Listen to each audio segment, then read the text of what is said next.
അടുത്ത topic radio play ആണ്. Radio play എന്ന് പറയുന്നത് ഒരു scripted performance usually created for broadcasting on radio. So ഡയലോഗിലും സൗണ്ട് എഫക്ട്സിലും മ്യൂസിക്കിലും കൂടെ ആയിരിക്കും സ്റ്റോറി ഇമോഷൻസും കൺവേ ചെയ്യുന്നത്. വിഷ്വൽ എലമെൻറ്റ്സ് ഒന്നുമില്ല, because it is a radio play ആയതുകൊണ്ട് ലിസ്ണർ ഇമാജിനേഷൻ വെച്ചിട്ട് ആ എക്സ്പീരിയൻസ് കംപ്ലീറ്റ് ചെയ്യുക. സോ 1920s 1950s കാലഘട്ടത്തിലാണ് റേഡിയോ പ്ലേസ് പോപ്പുലർ ആയത്. സോ ആ ഒരു ടൈം പീരീഡിനെയാണ് golden age of radio drama എന്നറിയപ്പെടുന്നത്. എക്സാമ്പിൾസ് എന്ന് പറയുന്നത് the shadow, war of the worlds, ഇതൊക്കെ ഓർസൺ വെൽസ് എന്നുള്ള റൈറ്ററിൻ്റെ വർക്ക്സ് ആണ്. സോ ഇതൊക്കെയായിരുന്നു റേഡിയോ പ്ലേസ് ആ സമയത്ത് 1938 പോപ്പുലർ ആയിട്ടുള്ള പ്ലേസ് ആണ്. സ്ക്രിപ്റ്റ് എല്ലാം ഓറൽ ഫോർമാറ്റിലായിരിക്കും എഴുതുന്നത്. വോയിസിനെയും സൗണ്ടിനെയും ബേസ് ചെയ്തിട്ടായിരിക്കും ഇരിക്കുന്നത്. ആക്ടേഴ്സ് ടോണും പിച്ചും ടൈമിങ്ങും എല്ലാം വെച്ചിട്ടാണ് മീനിങ് കൺവേ ചെയ്യുന്നത്. സൗണ്ട് എഞ്ചിനീയേഴ്സ് ആയിരിക്കും ക്രൂഷ്യൽ റോള് പ്ലേ ചെയ്യുന്നത്. ബാക്ക്ഗ്രൗണ്ട് സൗണ്ട്സ്, അതായത് ഫുഡ് സ്റ്റെപ്സ്, ഡോർസ്, വെതർ, ഇതെല്ലാം അറ്റ്മോസ്ഫിയറിനെ ബിൽഡ് ചെയ്യുന്നു. നറേഷനും ചിലപ്പോൾ യൂസ് ചെയ്യാറുണ്ട്. റേഡിയോ പ്ലേസ് നമുക്ക് നോവൽസിലോട്ടും പ്ലേസിലോട്ടും അല്ലെങ്കിൽ ഒറിജിനൽ സ്ക്രിപ്റ്റാക്കി മാറ്റാനും സാധിക്കും. BBC-യും ഓൾ ഇന്ത്യ റേഡിയോയും ആയിരുന്നു major producers of radio place അല്ലെങ്കിൽ റേഡിയോ ഡ്രാമ. ഇന്ത്യയിൽ VAK രംഗറാവുവും PC നിയോജിയുമാണ് ഇതിൻ്റെ ഗ്രോത്തിന് കോൺട്രിബ്യൂട്ട് ചെയ്തത്.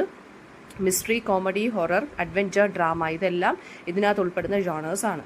ഇതൊരു ഇൻറ്റിമേറ്റ് മീഡിയമാണ്, കാരണം ലിസ്ണറിന് ഡയറക്റ്റായിട്ട് ഫീൽ ചെയ്ത് അതിനെ അഡ്രസ്സ് ചെയ്യാൻ സാധിക്കും അല്ലേ. റൈറ്റേഴ്സ് പോസ് വെച്ചിട്ട്, അതായത് ഇടയ്ക്കിടയ്ക്ക് നിർത്തി സിമ്പിൾസ് ഒക്കെ യൂസ് ചെയ്തിട്ടൊക്കെയാണ് ഡ്രമാറ്റിക് ടൂൾസ് ആയിട്ട് യൂസ് ചെയ്ത്. റേഡിയോ പ്ലേസ് ആക്സസിബിൾ ആണ്, ബിക്കോസ് ഉള്ളി ലിസ്ണിംഗ് മാത്രമേ ഉള്ളൂ, വ്യൂയിങ് വേണ്ട. അപ്പോൾ ഏർലി ടെലിവിഷനെയും ഫിലിം സ്റ്റോറി ടെല്ലിംഗ് ടെക്നിക്കിനെയൊക്കെ ഇത് ഇൻഫ്ലുവൻസ് ചെയ്തിരുന്നു. ആൻഡ് മോഡേൺ എക്സാമ്പിൾസ് എന്ന് പറയുന്നത് BBC-യുടെ ദി ആർച്ചേഴ്സ് എന്ന് പറഞ്ഞൊരു റേഡിയോ പ്ലേ ഉണ്ട്. അതുപോലെ തന്നെ ഡോക്ടർ ഹൂ എന്ന് പറഞ്ഞ ഓഡിയോ പ്ലേയും ഉണ്ട്. അടുത്തത് എക്സിസ്റ്റൻഷ്യലിസം ആണ്. എക്സിസ്റ്റൻഷ്യലിസം എന്ന് പറയുന്നത് 20th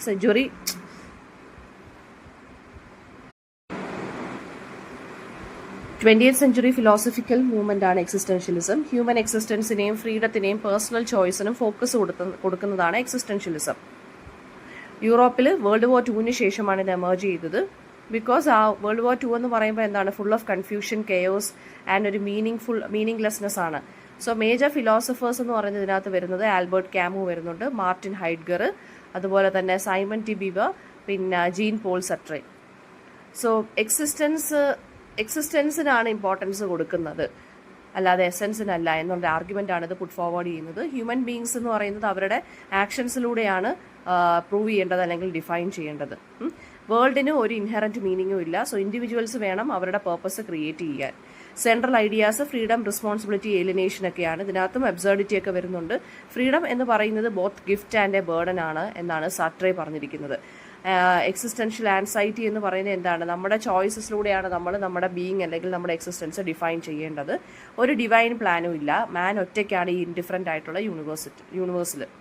സോ അബ്സർഡിറ്റി എന്ന് പറയുന്നത് ഈ ഹ്യൂമൻ സെർച്ച് ഫോർ മീനിങ്ങും മീനിങ്ലെസ് വേൾഡും തമ്മിലുള്ള ആ ഒരു കോൺഫ്ലിക്റ്റിലാണ് നിൽക്കുന്നതെന്നാണ് പറയുന്നത്.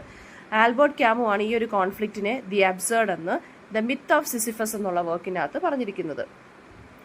സോ ട്രഡീഷണൽ മൊറാലിറ്റിയിലൊന്നും എക്സിസ്റ്റൻഷ്യലിസ്റ്റുകൾക്ക് വിശ്വാസമില്ല. റിലിജനോ സൊസൈറ്റിയോ പുട്ട് ഫോർവേഡ് ചെയ്യുന്ന മൊറാലിറ്റിയിലൊന്നും ഇവർക്ക് വിശ്വാസമില്ല. ഒതന്റിക് ലിവിംഗ് എന്ന് വെച്ച് കഴിഞ്ഞാൽ നമ്മുടെ ഓൺ ട്രൂ സെൽഫിൽ നമ്മൾ ജീവിക്കുക, not at all following any rules and regulations. പിന്നെ എക്സിസ്റ്റൻഷ്യൽ തീംസ് ലിറ്ററേച്ചറിനെയും ഡ്രാമയും ആർട്ടിനെയൊക്കെ എസ്പെഷ്യലി പോസ്റ്റ് വാർ വർക്ക്സിനെ എല്ലാം ബാധിച്ചിട്ടുണ്ട്. സട്രയുടെ പ്ലേ ആണ് നോ എക്സിറ്റ് എന്ന് പറയുന്നത്. ഹെൽ എന്ന് പറഞ്ഞ ഒരു കോൺസെപ്റ്റിനെ പീപ്പിളായിട്ടാണ് ഇദ്ദേഹം ഇവിടെ കമ്പയർ ചെയ്തിരിക്കുന്നത്. ആൽബർട്ട് ക്യാമുവിൻ്റെ ദ സ്ട്രേഞ്ചർ എന്നുള്ളൊരു വർക്കുണ്ട്. അതിനകത്ത് ഇമോഷണൽ ആയിട്ടുള്ള ആ ഒരു ഡിസ്കണക്ഷൻ അല്ലെങ്കിൽ ഡിറ്റാച്ച്മെൻറ്റിനെയാണ് കാണിക്കുന്നത്. പിന്നെ സൈമൺ ടി ബീവറിൻ്റെ ദ സെക്കൻഡ് സെക്സ് എന്നുള്ളൊരു മോസ്റ്റ് ഇമ്പോർട്ടൻറ്റ് വർക്കുണ്ട്. അതിനകത്ത് ജെൻഡറും ഫ്രീഡത്തിൻ്റെയും ആ ഒരു കണക്ഷനാണ് കാണിച്ചിരിക്കുന്നത്. ഓക്കെ, അപ്പോൾ എക്സിസ്റ്റൻഷ്യലിസം ആണ് തിയേറ്റർ ഓഫ് അബ്സേർഡ് അല്ലെങ്കിൽ അബ്സേർഡ് പ്ലേസിനെ ഇൻഫ്ലുവൻസ് ചെയ്തത്. ആൻഡ് നെക്സ്റ്റ് വരുന്നത് അരിസ്റ്റോട്ടലിയൻ യൂണിറ്റീസ് ആണ്. Unity of time, place, action. Aristotle പോയറ്റിക്സിനകത്ത് 3 യൂണിറ്റീസിനെ കുറിച്ച് പറയുന്നുണ്ട്. ഈ 3 യൂണിറ്റീസുമാണ് ക്ലാസിക്കൽ ഡ്രാമയെ ഗൈഡ് ചെയ്യേണ്ടതെന്നാണ് അദ്ദേഹം പറയുന്നത്. Unity of action, time and unity of place. Unity of action എന്ന് വെച്ച് കഴിഞ്ഞാൽ ഒരു മെയിൻ പ്ലോട്ട് ഉണ്ടായിരിക്കണം സ്റ്റോറിക്ക്, അല്ലെങ്കിൽ ആ ഡ്രാമയ്ക്ക് സബ് പ്ലോട്ടുകൾ പാടില്ല. പിന്നെ അതിനൊരു കോഹിറൻസ് അല്ലെങ്കിൽ ഒരു ഇമോഷണൽ ഫോക്കസ് വേണം. യൂണിറ്റി ഓഫ് ടൈം എന്ന് വെച്ചാൽ ഞാൻ നേരത്തെ പറഞ്ഞ പോലെ 24 hours അല്ലെങ്കിൽ ഒരു സിംഗിൾ ഡേയിലായിരിക്കണം ആക്ഷൻ നടക്കേണ്ടത്. അപ്പോൾ ഡിസ്ട്രാക്ഷനോ അല്ലെങ്കിൽ ഒന്നും കാണത്തില്ല. ഓഡിയൻസിൻ്റെ അറ്റൻഷൻ അവിടെ തന്നെ കോട്ടപ്പായി കിടക്കും. പിന്നെ അതാണ് യൂണിറ്റി ഓഫ് ടൈമും യൂണിറ്റി ഓഫ് പ്ലേസും യൂണിറ്റി ഓഫ് ആക്ഷൻ എന്ന് പറഞ്ഞത്. യൂണിറ്റി ഓഫ് പ്ലേസ് എന്ന് വെച്ച് കഴിഞ്ഞാൽ ഒരു സിംഗിൾ സെറ്റിംഗിൽ അല്ലെങ്കിൽ സിംഗിൾ ലൊക്കേഷനിൽ തന്നെ വേണം. ആൻഡ് അടുത്തത് ഈ യൂണിറ്റീസ് തന്നെ എന്നാൽ ഈ യൂണിറ്റീസ് നമ്മൾ മെയിൻറ്റെയിൻ ചെയ്താലേ ഡ്രാമയിൽ അല്ലെങ്കിൽ ആ പ്ലേയിൽ ഒരു ബിലീവബിലിറ്റി ഉണ്ടാവുകയുള്ളൂ അദ്ദേഹം പറയുന്നത്. ആൻഡ് ഈ ഒരു എയിം എന്താണ്, ഈ യൂണിറ്റീസിൻ്റെ എയിം എന്താണെന്ന് വെച്ചാൽ കഥാർസിസ് പ്രൊഡ്യൂസ് ചെയ്യുക. കഥാർസിസ് എന്ന് വെച്ച് കഴിഞ്ഞാൽ ഇമോഷണൽ ആയിട്ടുള്ള ഒരു ക്ലെൻസിങ് അല്ലെങ്കിൽ പ്യൂരിഫിക്കേഷൻ. ക്ലാസിക്കൽ ഗ്രീക്ക് ട്രാജഡീസ് ആയിട്ടുള്ള ഈഡിപ്പസ് ദ റെക്സിനകത്തൊക്കെ ഈ യൂണിറ്റീസ് ക്ലോസ് ആയിട്ട് ഫോളോ ചെയ്യുന്നുണ്ട്. ആൻഡ് ഇംഗ്ലീഷ് പ്ലേ റൈറ്റ്സ് ആയിട്ടുള്ള ബെൻ ജോൺസൺ ഒക്കെ ഈ യൂണിറ്റീസിനെ അഡ്മയർ ചെയ്തിട്ടുള്ള റൈറ്ററാണ്. പക്ഷേ ഷേക്സ്പിയർ 3 യൂണിറ്റീസിനെ ബ്രേക്ക് ചെയ്ത റൈറ്ററാണ്. അദ്ദേഹം മൾട്ടിപ്പിൾ പ്ലോട്ടും ലൊക്കേഷൻസും ടൈംസും ഒക്കെയാണ് അദ്ദേഹം കൊടുത്തിരിക്കുന്നത്. ദ ടെമ്പസ്റ്റ് എന്നുള്ള ഒരേ ഒരു പ്ലേ ആണ് യൂണിറ്റി ഓഫ് ടൈമും പ്ലേസും മാത്രം ഫോളോ ചെയ്തിരിക്കുന്നത്. പക്ഷേ ഹാംലെറ്റിനകത്ത് ഇല്ല. അപ്പോൾ ഈ യൂണിറ്റീസ് ഡ്രാമയ്ക്ക് ഒരു ലോജിക്കൽ ഓർഡറും ക്ലാരിറ്റിയും കൊണ്ടുവരാനാണ് ഉദ്ദേശിക്കുന്നത്. യൂണിറ്റി ഓഫ് ആക്ഷൻ ഒരു ഇമോഷണൽ കോൺസെൻട്രേഷൻ ഒരു സിംഗിൾ തീമിൽ കൊണ്ടുവരുന്നെങ്കിൽ യൂണിറ്റി ഓഫ് ടൈം എന്ന് പറയുന്ന റിയലിസം കാണിക്കുന്നു. യൂണിറ്റി ഓഫ് പ്ലേസ് എന്ന് വെച്ചാൽ കണ്ടിന്യൂറ്റി കാണിക്കുന്നു സ്റ്റേജിൽ. അപ്പോൾ ക്രിട്ടിക്സ് ലേറ്റർ ആർഗ്യൂഡ് ദാറ്റ് എന്താണ്, ഈ ഒരു സ്ട്രിക്റ്റ് യൂണിറ്റീസ് വെച്ചിട്ട് നമുക്ക് ഒരിക്കലും നമ്മുടെ ഡ്രാമാസ് എഴുതാൻ പറ്റുകയില്ല എന്ന് പറയുന്നുണ്ട്. സോ അതുകൊണ്ട് തന്നെ romantic and modern playwrights ഇതിനെയൊക്കെ റിജക്റ്റ് ചെയ്തു. നെക്സ്റ്റ് വരുന്നത് romanticism in the works of Kalidasa. Kalidasa 4th അല്ലെങ്കിൽ 5th സെഞ്ചുറീസിൽ ജീവിച്ചിരുന്ന ഒരു ഗ്രേറ്റസ്റ്റ് ക്ലാസിക്കൽ സാൻസ്ക്രിറ്റ് പോയറ്റും ഡ്രമാറ്റിസ്റ്റുമാണ്. ഏർലി ഇന്ത്യൻ റൊമാൻറ്റിസിസം നമ്മൾക്ക് ഇദ്ദേഹത്തിൻ്റെ വർക്കിൽ കാണാൻ സാധിക്കും. അതായത് beauty, love, nature, divine harmony ഇതൊക്കെ ഇദ്ദേഹത്തിൻ്റെ വർക്ക്സിൽ തീംസ് ആയിട്ട് വന്നിട്ടുണ്ട്. അപ്പോൾ നേച്ചറിനെ വളരെ എലൈവായിട്ടും സ്പിരിച്വലി കണക്റ്റഡ് വിത്ത് ഹ്യൂമൻ ബീങ്സുമായിട്ടാണ് ഇദ്ദേഹം കൺസിഡർ ചെയ്തത്. അദ്ദേഹത്തിൻ്റെ മാസ്റ്റർ പീസ് വർക്കാണ് ദ റെക്കഗ്നീഷൻ ഓഫ് ശകുന്തള അല്ലെങ്കിൽ Abhijnana Shakuntalam. Pure love and ഡെസ്റ്റിനിയെയാണ് ഇത് ബേസ് ചെയ്തിരിക്കുന്നത്. അപ്പോൾ പ്ലേ പോർട്രേ ചെയ്തതെന്ന് വെച്ച് കഴിഞ്ഞാൽ ദുഷ്യന്തൻ്റെയും ശകുന്തളയുടെയും ആ ഒരു യൂണിയനും സെപ്പറേഷനുമാണ്. അപ്പോൾ ഇതിനകത്ത് നമുക്കൊരു കൈൻഡ് ഓഫ് റൊമാൻറ്റിക് ഐഡിയലിസം കാണാൻ സാധിക്കും.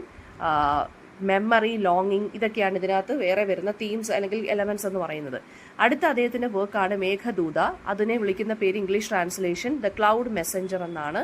നേച്ചറിനെ പേഴ്സോണിഫൈ ചെയ്തിരിക്കുകയാണ്. ഒരു ക്ലൗഡ് ലവിൻ്റെ മെസ്സഞ്ചറായിട്ട് മാറുന്നത് എങ്ങനെയാണെന്നാണ് കാണിക്കുന്നത്.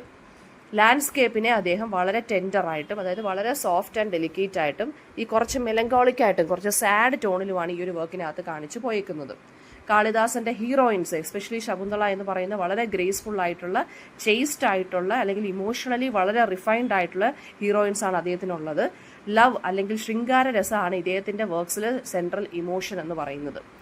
അപ്പോൾ ഇദ്ദേഹം സെൻഷ്യൽ ബ്യൂട്ടിയും സ്പിരിച്വൽ പ്യൂരിറ്റിയും തമ്മിൽ കമ്പൈൻ ചെയ്തിട്ടാണ് എഴുതിയിരിക്കുന്നത്. അതാണൊരു കീ റൊമാൻറ്റിക് ഫീച്ചർ എന്ന് പറയുന്നത്.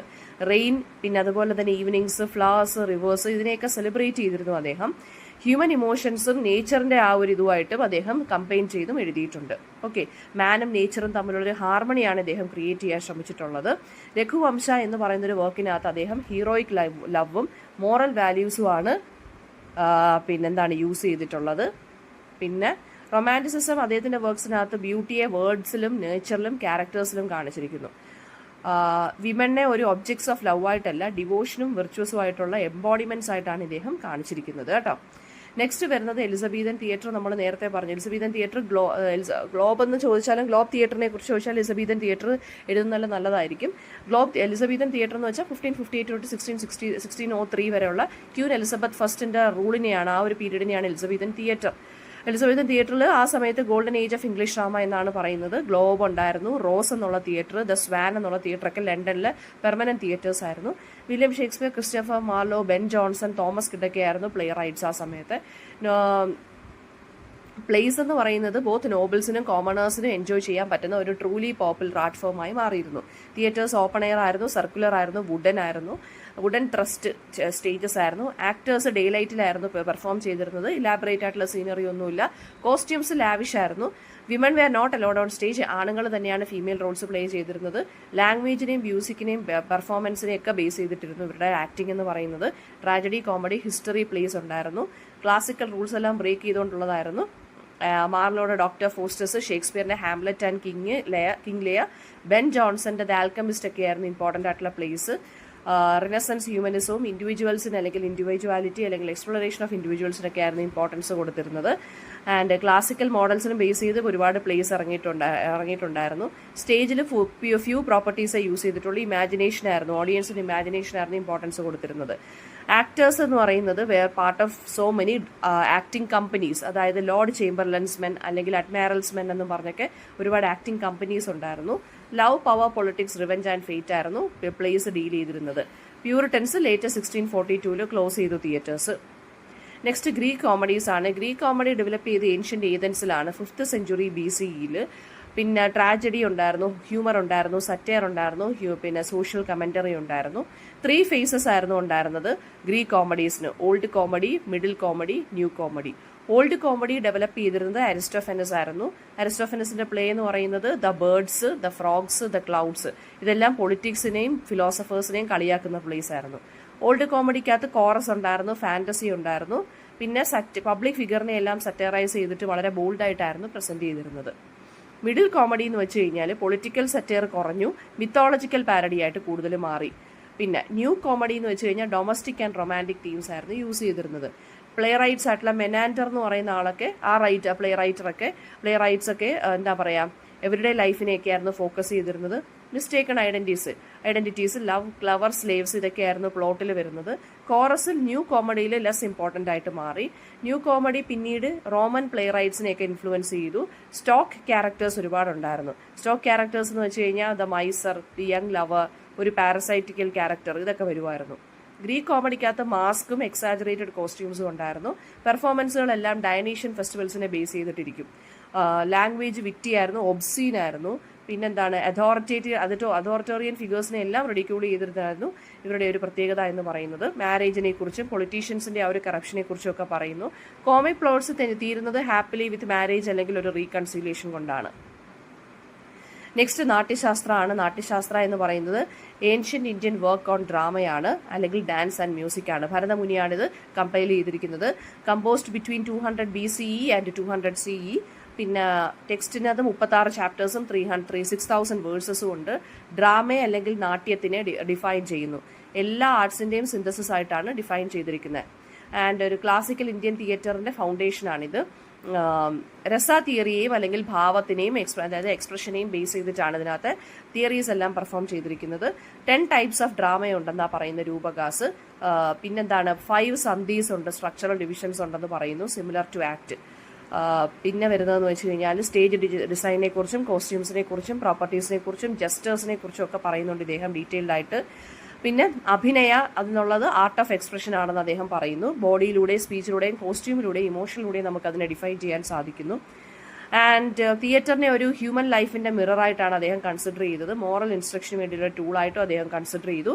അദ്ദേഹമാണ് കോൺസെപ്റ്റ് ഓഫ് നവരസാസ് അല്ലെങ്കിൽ 9 ഇമോഷണൽ എസൻസസ് കൊണ്ടുവന്നത്. പിന്നെ പെർഫോമേഴ്സിന്റെ അവരുടെ ഡ്യൂട്ടിയുടെ അവരുടെ ട്രെയിനിങ് മെത്തേഡ്സ് എല്ലാം ഇദ്ദേഹം കാറ്റഗറൈസ് ചെയ്തിട്ടുണ്ട് ഈ ഒരു വർക്കിനകത്ത്. പിന്നെ കാളിദാസനെയും ഭാസ എന്നുള്ള ഡ്രമാറ്റിസ്റ്റിനെയൊക്കെ ഈ ഒരു നാട്യശാസ്ത്രം ലേറ്റർ ഇൻഫ്ലുവൻസ് ചെയ്തിട്ടുണ്ട്. ഭരതനാട്യം, കഥകളി, കൂടിയാട്ടം ട്രഡീഷൻസിനെ എല്ലാം ഇത് ഇൻഫ്ലുവൻസ് ചെയ്തിട്ടുണ്ട്. ആൻഡ് പിന്നെന്താണ്, നാട്യശാസ്ത്രത്തിനെ ഓഫൺ കോൾഡ് as 5th വേദ എന്നാണ് പറയുന്നത്.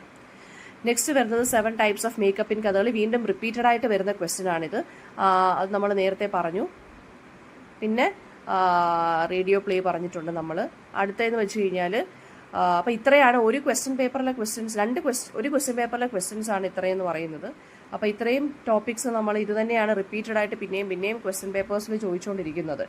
അപ്പോൾ ഇത് തന്നെ നല്ല ഫോക്കസ് കൊടുത്ത് പറയുക. പിന്നെ ഒരു കാര്യം എന്ന് വെച്ച് കഴിഞ്ഞാൽ കൂടിയാട്ടം എന്നാണ് കേട്ടോ, കുത്തിയാട്ടം എന്നല്ല, കൂടിയാട്ടമാണ്. മറ്റേ നങ്ങിയാർ കാസ്റ്റിലുള്ള സ്ത്രീകൾ പെർഫോം ചെയ്തത്. ഞാൻ കുത്തിയാട്ടം എന്നാണ് പറഞ്ഞു പോയത്. കൂടിയാട്ടം എന്നാണ് കേട്ടോ അതിനെ വായിക്കേണ്ടത്.